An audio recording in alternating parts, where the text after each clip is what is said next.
Now, we were having a great conversation about this concept of return on genius. That everybody in this room, we're all entrepreneurs, we're all here by definition to turn things into a return on those investments. That's what we're doing here.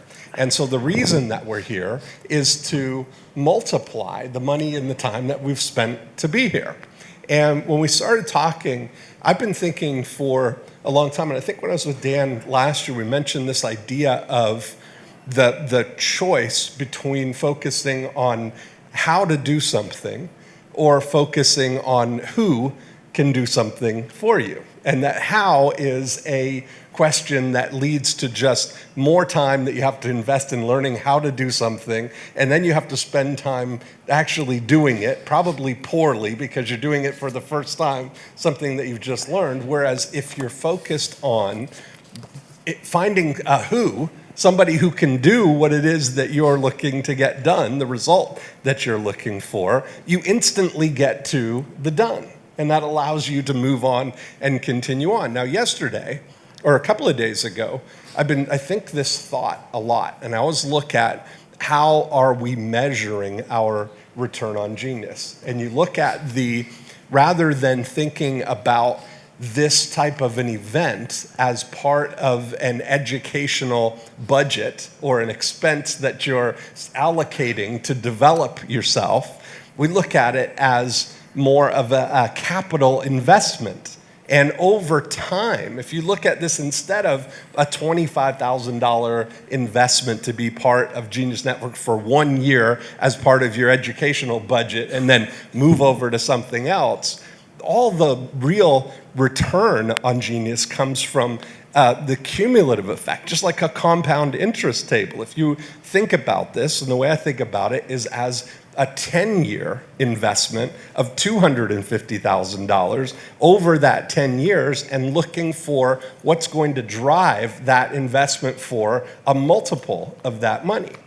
Now, the distinction that I had yesterday or Tuesday when I was talking with Joe is that as we're moving now into this we're moving away from linear thinking and into exponential thinking, it dawned on me that how and doing are linear thoughts. They're linear processes. You can only learn how to do something by investing real linear time in doing it.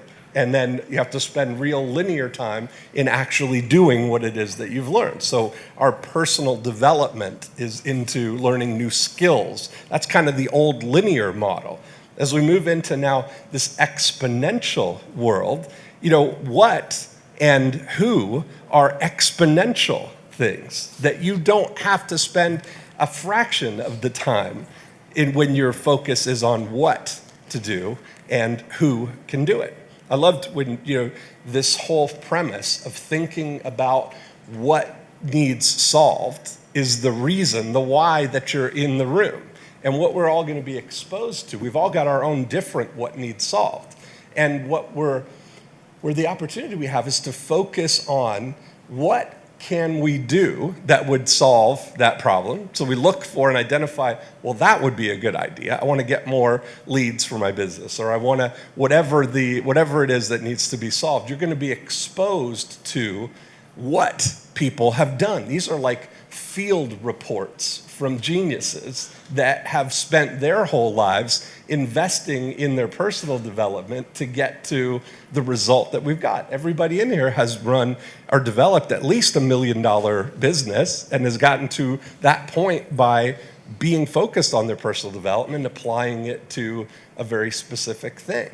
Now, linear, is personal development, and it struck me that exponential is tapping into a genius network, where you're instantly, when you're tapped into a network and you have a relationship with other people who have spent just as much or more time in their personal development than you have, and you have instant access to the cumulative effect of all of that time that they've spent in there, when you're focused on what they've done that gives you a clue as to what you could do to solve the same problem, and look for the who's that can actually execute those things for you, there's such an exponential outcome from that.